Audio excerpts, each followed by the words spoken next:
Assalamualaikum warahmatullahi wabarakatuh. Innal hamdalillah nahmaduhu wa nasta'inuhu wa nastaghfiruh wa na'udzu billahi min shururi anfusina wa min sayyiati a'malina. May yahdihillahu fala mudilla lahu wa may yudlilhu fala hadiya lahu. Asyhadu an la ilaha illallah wahdahu la syarika lahu wa asyhadu anna Muhammadan 'abduhu wa rasuluh sallallahu alaihi wa ala alihi wa sahbihi wa sallama tasliman katsira. Subhanaka la 'ilma lana illa ma 'allamtana innaka antal 'alimul hakim. Wa la haula wa la quwwata illa billahil 'aliyyil 'azim. Rabbi shrah li sadri wa yassir li amri wahlul 'uqdatam min lisani yafqahu qawli. Allahumma 'allimna al-kitab, Allahumma 'allimna al-hikmah, Allahumma faqqihna fid din wa 'allimna at-ta'wil. Allahumma la sahla illa ma ja'altahu sahla wa anta taj'alul hazna idza syi'ta sahla. Amin amin amin ya rabbal alamin. Amma ba'd. Tuan-tuan dan puan yang dirahmati Allah Subhanahu wa taala, tazkirah sebelum Jumaat kita pada hari ini. Seperti biasa kita akan teruskan dengan pengajian kitab Nihayatul Alam ataupun diterjemahkan dengan berakhirnya dunia ini. Dalam diterjemahkan kitab Nihayatul Alam ini dengan nama berakhirnya dunia ini. Nihayatul Alam kalau diterjemahkan secara bahasa, secara literal, bermaksud penghujung kepada alam, penghujung alam, maksudnya penghujung dunia. Kerana dalam kitab kita ni dia akan sebutkan tentang tanda-tanda kiamat, sama ada tanda-tanda kecil kiamat ataupun tanda-tanda besar kiamat. Baik tuan-tuan dan puan yang dirahmati Allah Subhanahu wa taala, pada majlis ini kita akan sambung dengan dimulakan tanda kiamat yang ke-63, tanda kiamat yang ke-63. Baik. Disebutkan dalam kitab asalnya an-yantiqar ruwaibidah. Orang gulungan ruwaibidah bercakap. Orang gulung bercakap. Ruwaibidah adalah gulungan yang dia tidak tahu tetapi dia nak bercakap dalam perkara-perkara yang melibatkan maslahat umum. Itu dinamakan sebagai ruwaibidah. Ruwaibidah. Imam Asy-Syatibi rahimahullah taala disebutkan ruwaibidah ni adalah rajulut tafih, orang yang keji, al-haqir, yang rendah, yang tiku fi umuri ammah, dia bercakap, berbincang, memberikan pandangannya dalam perkara-perkara yang melibatkan urusan manusia secara umum. Orang bodoh tetapi nak berbincang tentang, nak bercakap tentang perkara-perkara yang melibatkan maslahat umum.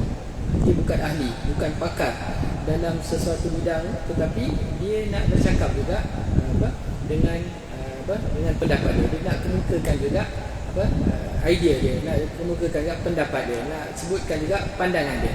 Ini yang disebutkan sebagai golongan ruwaibidah. Ini yang disebutkan sebagai golongan ruwaibidah. Kalau kita lihat pada masa sekarang, inilah yang terjadi, terutama di dalam perkara agama. Semua orang nak bagi pandangan apabila timbul satu isu, sedangkan isu yang berkaitan agama sepatutnya kita rujuk kepada kepada orang-orang alim. Orang-orang alim. Kalau di tempat kita ada institusi fatwa, ada mufti, ada ahli jabatan kuasanya, itu juga ada orang-orang alim. Walaupun mereka bukan terlibat dalam fatwa secara rasmi, tetapi mereka adalah orang yang dirujuk, bukan media sosial, bukan orang awam, bukan artis, bukan sebagainya. Ini yang disebutkan oleh Nabi SAW merupakan salah satu daripada tanda-tanda kecil kiamat. Wallahu a'lam, dalam bidang lain pun kita lihat sama juga. Bila ada satu isu yang melibatkan kepentingan awam, semua orang bercakap. Sedangkan sepatutnya yang bercakap, yang memberikan pandangan, yang memberikan idea, yang memberikan keputusan adalah orang yang pakar dalam bidangnya. Baik, kita bacakan dulu hadis yang menyebutkan tentang perkara ini. Baik, hadis yang diriwayatkan oleh Imam Ahmad dan Tirmizi daripada hadis Abu Hurairah radhiyallahu anhu. Hadis yang sahih. Kata Rasulullah sallallahu alaihi wasallam, katanya, innaha sata'ti 'alan nasi sanawatun qudda'atun yusaddaqu fiha al-kadhib wa yukadzabu fiha as-sadiq wa yu'tamanu fiha al-kha'in wa yukhawwanu fiha al-amin wa yantiqu fiha ar-ruwaybidah. Qila wa ma ar-ruwaybidah? qala as-safihu yatakallamu fi amri al-'amma. Baik. Daripada Abu Hurairah radhiyallahu anhu, Rasulullah sallallahu alaihi wasallam bersabda, di hadis Nabi sallallahu alaihi wasallam, kata Nabi sallallahu alaihi wasallam, innaha sata'ti 'ala an-nasi sanawatun khudda'atun, akan datang kepada manusia tahun-tahun yang penuh dengan pendustaan, tahun-tahun yang penuh dengan pendustaan, banyak tipu daya, banyak penipuan. Ini kata Nabi sallallahu alaihi wasallam, bukan pada masa Nabi sallallahu alaihi wasallam, tapi kalau Nabi kata akan datang, maknanya bukan pada masa Nabi sallallahu alaihi wasallam, ini selepas daripada Nabi sallallahu alaihi wasallam. Tahun-tahun yang penuh dengan apa? Dengan tipu daya, dengan penipuan. Maksudnya pada masa tersebut akan banyak berlakunya penipuan, banyak berlakunya penyelewengan, banyak berlaku tipu daya yang dilakukan oleh manusia. Baik, Nabi terangkan lagi. Kata Nabi SAW, yusaddaqu fiha al-kadhib. Orang dibenarkan orang yang berdusta. Kalau orang bercakap bohong, orang percaya dengan dia. Orang percaya dengan dia. Wa yukadzabu fiha as-sadiq, dan didustakan orang yang bercakap benar. Orang yang bercakap benar, dia didustakan, dia dianggap berbohong. Orang yang bercakap bohong, dia dianggap orang yang bercakap benar. Ini kata Nabi sallallahu alaihi wasallam. Orang terbalik. Sebabnya orang yang bercakap benar, dialah yang kita anggap sebagai orang yang benar, orang yang jujur. Sebaliknya orang yang berdusta, kita kata dia pembohong, dia penipu. Tapi pada akhir zaman maka sebaliknya yang terjadi. Kemudian kata Nabi SAW, wa yu'tamanu fiha al-kha'in, dan diberikan amanah kepada pengkhianat. Pengkhianat yang diberikan amanah, yang diserahkan kepadanya perkara-perkara yang menjadi tanggungjawab untuk dilaksanakan, tapi orang yang begini yang diberikan. Wa yukhawanu fiha al-amin, sedangkan dan sebaliknya, dan orang yang amanah dia dianggap sebagai orang yang pengkhianat. Ini yang terjadi. Sepatutnya sebalik.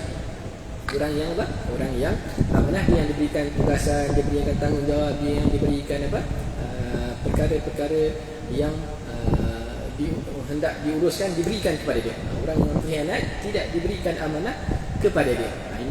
Ini yang sepatutnya terjadi. Tapi itu pada zaman Nabi SAW. Sebab itu kalau kita lihat sahabat-sahabat Nabi SAW, mereka diberikan tanggungjawab berdasarkan kemampuan mereka.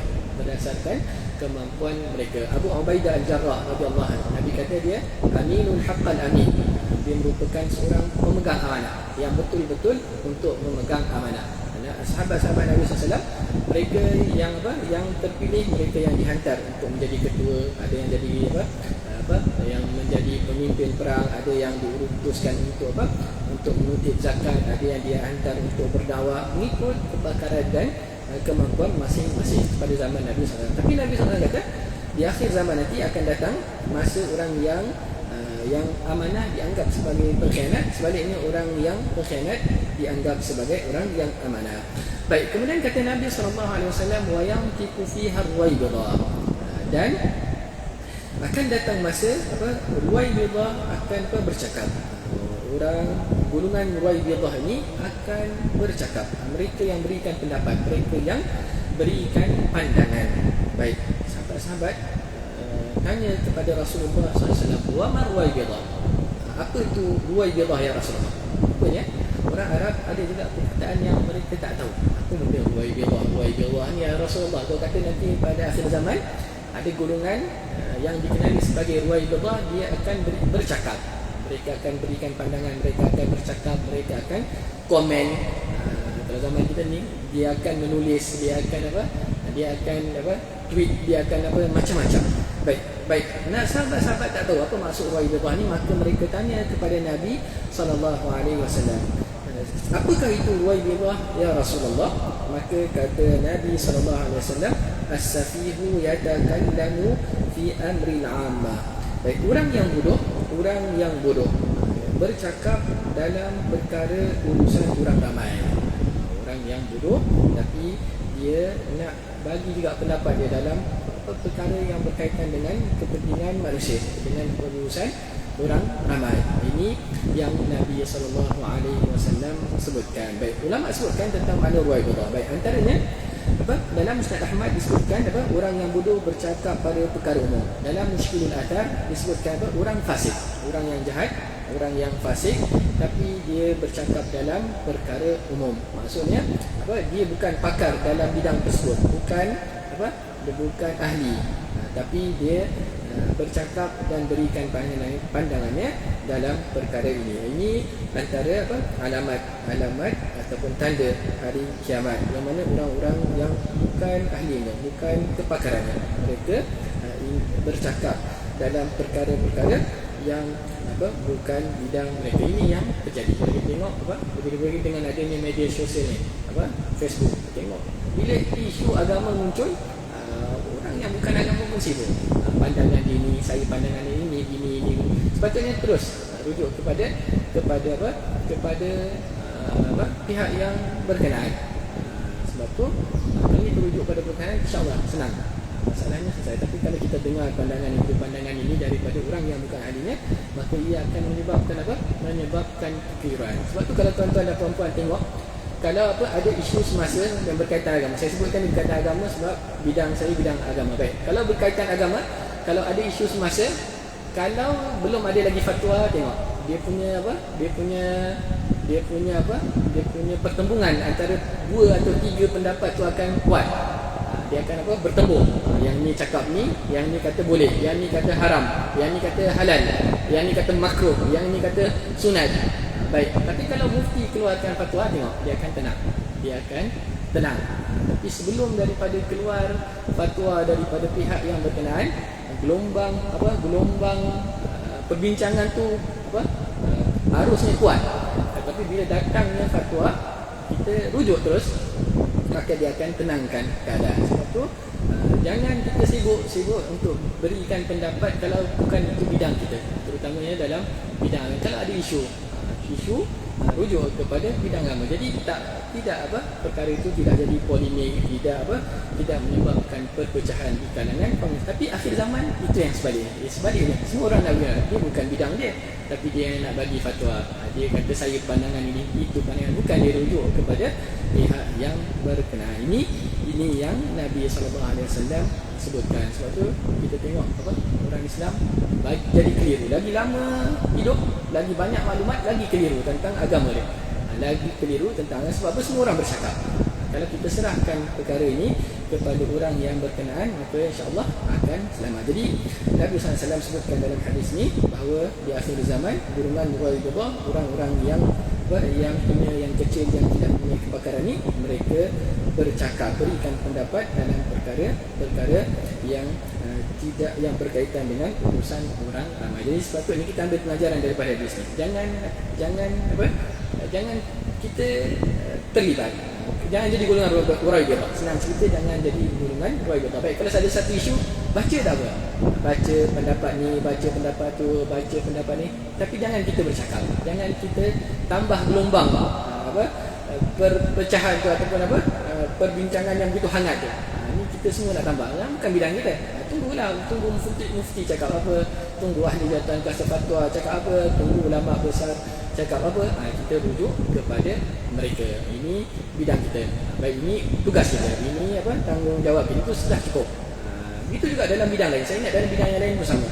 Kalau ada isu banjir, kita bukan pakar dalam air, pakar dalam sadiran atau baritan, contohnya lah. Rujuk kepada mereka. Isu cuaca panas apa semua orang nak bagi pendapat. Tapi cukuplah bagi pakar dalam cuaca, dia yang cakap. Isu kejuruteraan, bagilah dia sebutkan. Ini jembatan ni yang sivilnya, yang elektriknya, elektronik, biar mereka yang bercakap.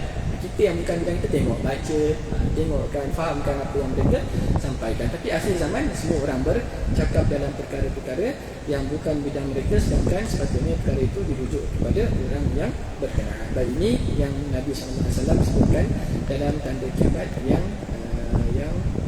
disebutkan dalam hadis sahih ini. Baik, tanda kiamat yang ke-64. Baik, kata Nabi dalam yang ke-64, ayyusbiha as'adun nasi bid dunya Luka ibnu Luka. Baik, apa maksud ini? Orang yang paling berkuah dalam urusan keduniaan ialah Luka ibnu Luka. Luka ibnu Luka. Apa ni? Orang-orang yang hina, orang-orang yang bodoh, dia yang akan dapat dunia. Akhir zaman, orang-orang yang bodoh, orang-orang yang hina, mereka yang diberikan mereka dapat pelbagai kelebihan daripada dunia ini. Nah, ini yang disebutkan dalam sebuah hadis Nabi SAW. Baik, tuan-tuan dan puan-puan berahmat Allah, dalam bahasa Arab perkataan luka, dalam perkataan bahasa Arab, luka ni adalah perkataan yang digunakan untuk untuk menunjukkan orang yang bodoh ataupun orang yang hina. Mungkin dalam bahasa Melayu kita sebutkan pandir, orang pandir kan. Pandir ni kalau dalam cerita Melayu ni orang yang bodoh. Orang yang bodoh. Dalam bahasa Arab mereka sebutkan luka. Luka itu orang yang bodoh, orang yang hina. Asalnya luka ni boleh digunakan juga untuk untuk budak. Kalau orang Arab dia panggil budak, dia kata ya luka. Nabi SAW satu hari pernah balik ke rumahnya, kemudian Nabi SAW kata aina luka, mana budak? Mana budak? Nabi masukkan cucunya Hasan. Itu penggunaan dari segi bahasa. Boleh juga digunakan sebagai sebagai orang yang bodoh, orang yang hina. Luka, orang hina. Mungkin bahasa kita orang pandir, orang yang macam Pak Pandir. Ini yang disebutkan tentang perkataan ini. Baik, sebab tu ulama kata jika perkataan luka ni digunakan untuk orang dewasa, maksudnya untuk menunjukkan orang tu ilmunya sedikit, orang yang bodoh, akalnya kecil, pengalamannya tak banyak. Ini yang disebutkan oleh Ibnul Aziz dalam Al-Gharib An-Nihayah fi Gharib al-Hadis. Maksudnya perkataan luka ni adalah orang yang sedikit ilmunya, kecil akalnya, tidak ada pengalamannya. Baik, dalam hadis Nabi SAW sebutkan, kata Nabi SAW, la tazhabul ayyamu wal layali hatta yakunu as'adun nasi di dunia luka ibna luka. Kata Nabi SAW, tidak hilang, tidak pergi siang dan juga malam. Maksudnya tidak akan terjadi hari kiamat, sehingga orang yang paling berbahagia dengan dunia adalah Luka ibnu Luka. Maksudnya tidak terjadi hari kiamat, melainkan orang yang paling mendapat kemewahan dunia ni adalah orang yang paling bodoh antara orang yang hina, orang yang bodoh dan juga orang yang hina, orang yang bodoh dan juga orang yang hina. Baik, disebutkan di sini bila disyarahkan hadis ini, katanya fayusibu hadha huwa as'adun nas di dunia. Orang yang begini dia yang dapat harta, dia yang dapat jawatan, dia yang dapat kemuliaan, dia yang dapat rumah, dia yang dapat kediaman yang mewah. Ini yang disebutkan di sini. Jadi wallahu a'lam. Ada setengah-setengah ulama semasa yang mensyarahkan, tengok dia kata orang-orang yang jadi insta famous, jadi tweet orang kita tak kenal siapa dia,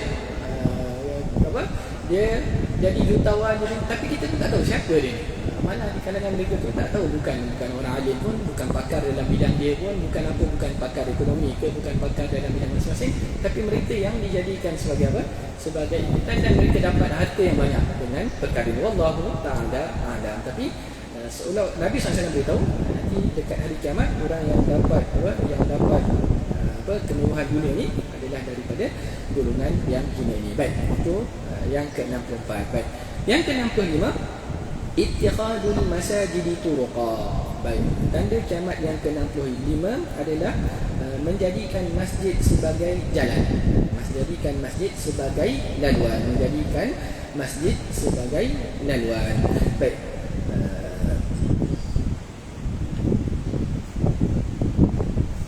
ini yang disebutkan Ini disebutkan dalam salah satu hadis Nabi sallallahu alaihi wasallam.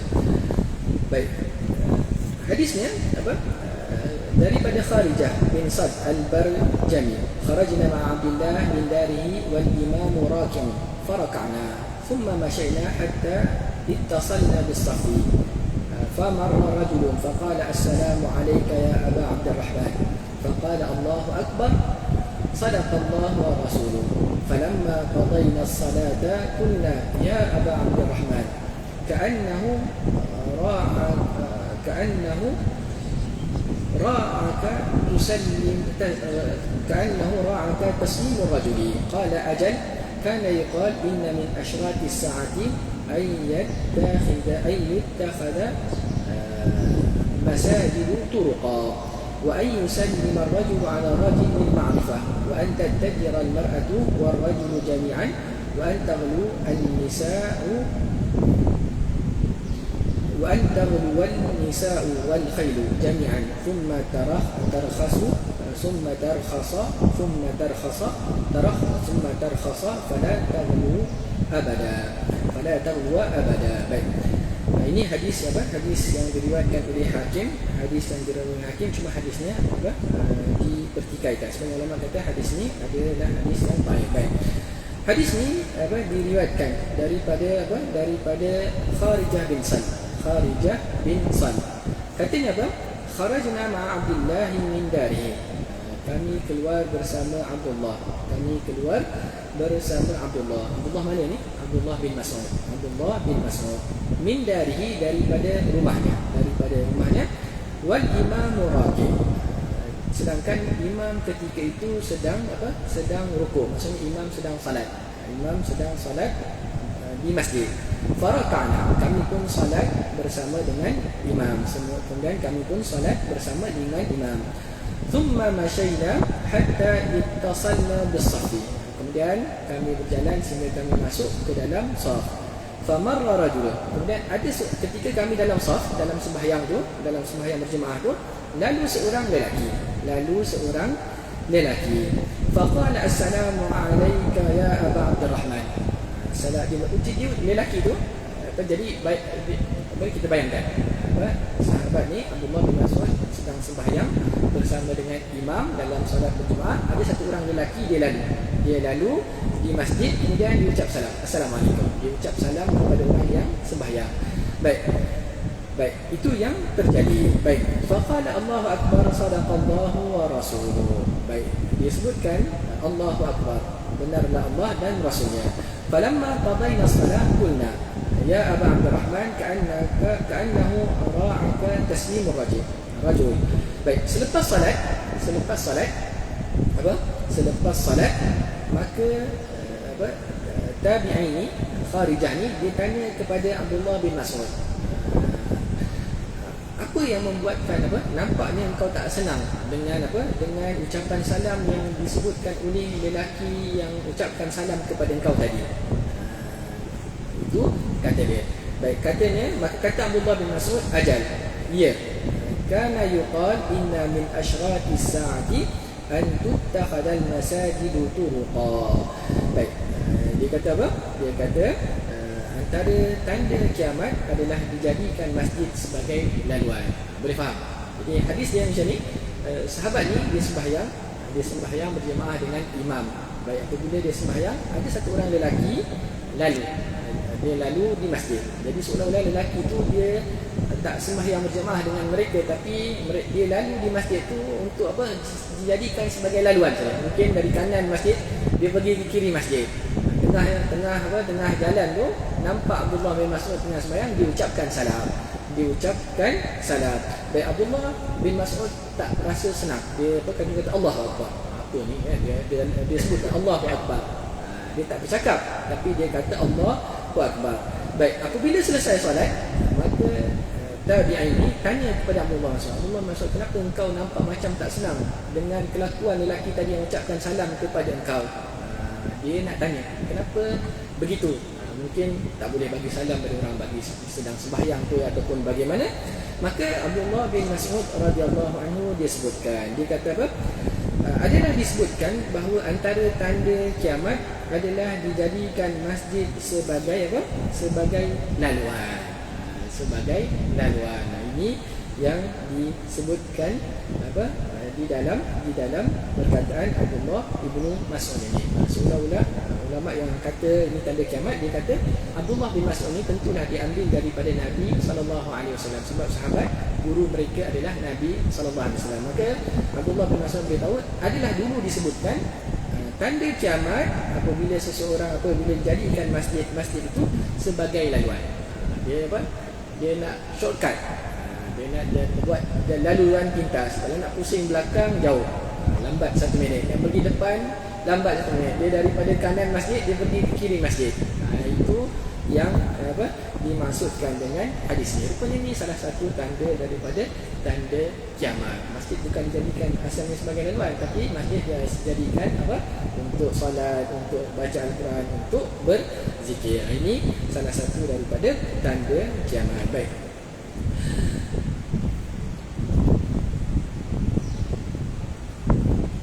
Itu salah satu daripada tanda kiamat yang disebutkan di sini. Baik, kalau kita baca dalam syarah-syarah moden, baik, sebahagian mereka katakan menjadikan masjid sebagai tempat tempat pelancongan pun salah satu daripada tanda kiamat. Orang datang masjid dia tak salat.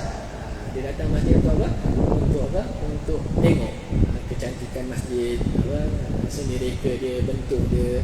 Itu pun menurut salah satu pendapat ulama. Wallahu ta'ala a'lam. Baik. Tanda kiamat yang ke-66, mahalnya mahal dan kemudian semakin murah. Itu juga mahalnya kuda dan semakin murah. Baik, antara tanda kiamat mahal. Mahal dia akan menjadi mahal. Kemudian satu masa nanti dia akan menjadi murah. Allah, dalam zaman kita ni makin mahal ke makin murah. Maksudnya makin mahal. Tapi nanti satu masa dia akan murah. Dia akan murah. Ini yang disebutkan dalam hadis yang sama. Kata Ibnu Mas'ud wa antabluwan nisa'u wal khairu jami'an. Akan mahal wanita. Mahal wanita maksudnya apa? Mahal untuk perkahwinan itu akan menjadi mahal. Wal khairu jami'an. Itu juga kuda. Kuda makin lama makin mahal. Betul. Kuda betul. Makin lama makin mahal. Makin lama makin mahal. Sekarang ni kalau yang ada kuda ni orang-orang kaya saja. Kebanyakan kita tak ada kuda. Kalau nak beli kuda pun harganya mahal. Yang jaga yang ada kuda ni orang-orang kaya saja. Kos nak jaga dia pun mahal. Saya ada kenal beberapa orang yang mereka dulu pernah jaga kuda. Dia kata memang mahal. Harga kuda pun mahal. Tengok baka dia lagi, ada baka Arab, ada baka itu, dan kos nak jaga dia mahal. Baik, kata dalam hadis ni sebutkan bahawa di akhir zaman mahar perkahwinan itu akan mahal, itu juga harga kuda akan mahal. Summa tarkhasa, kemudian dia akan tarkhasa, kemudian dia akan murah. Kemudian satu masa nanti dia akan murah. Kemudian fala ta'ulu abadan. Kemudian selepas tu dia tidak akan naik lagi. Jadi dia naik mahal sampai satu masa dia akan murah. Dia akan turun, murah dan tak akan naik itu sampai bila-bila. Ini yang disebutkan di dalam hadis ini. Jadi ini salah satu daripada tanda kiamat. Cuma hadisnya hadis yang dipertikaikan kerana di dalamnya ada seorang perawi yang bernama ada bin Khalid dan Haythami fihi man lam a'rifu. Jadi pada majlis ini kita sebutkan beberapa tanda kiamat. Yang pertama, golongan Ruwaibidah, mereka bercakap golongan Ruwaibidah adalah golongan yang bodoh, yang hina, tetapi mereka bercakap memberikan pandangan dalam perkara-perkara yang berkaitan dengan urusan orang ramai. Yang kedua, golongan yang paling bahagia di dunia pada akhir zaman adalah Luka ibnu Luka, golongan yang hina, yang tidak mempunyai kedudukan. Kemudian yang ketiga, antara tanda kiamat adalah menjadikan masjid sebagai laluan. Sebagian ulama kata menjadikan sebagai tempat selain daripada ibadah, iaitu dijadikan sebagai tempat pelancongan. Kemudian harga mas kahwin semakin mahal, kemudian dia akan menjadi murah. Itu juga yang terakhir yang kita sebutkan tanda-tanda kiamat adalah harga kuda dia akan bertambah mahal, kemudian satu masa nanti dia akan murah dan dia tidak akan naik untuk bila-bila lagi. Ini 5 tanda kiamat yang kita sebutkan dalam majlis ini. Wallahu ta'ala a'lam. InsyaAllah pada masa yang akan kita akan sambung dengan tanda kiamat yang ke-68. Pasar-pasar semakin berdekatan. Pasar-pasar semakin berdekatan. Wallahu ta'ala a'lam. Kita akhiri dengan kafaratul majlis. Subhanakallahumma wa bihamdika asyhadu an la ilaha illa anta astaghfiruka wa atubu ilaik. اللهم انفعنا بما علمتنا وعلمنا بما ينفعنا وزدنا علما. اللهم انا نسالك علما نافعا ورزقا طيبا وعملا متقبلا. اللهم انا نعوذ بك من علم لا ينفع ومن قلب لا يخشع ومن نفس لا تشبع ومن دعوة لا يستجاب لها. اللهم ات انفسنا تقواها وزكها انت خير من زكاها انت وليها ومولاها. ربنا اتنا في الدنيا حسنه وفي الاخره حسنه وقنا عذاب النار. صلى الله على النبي الامي وعلى اله وصحبه وسلم. والحمد لله رب العالمين. بارك الله فيكم والسلام عليكم.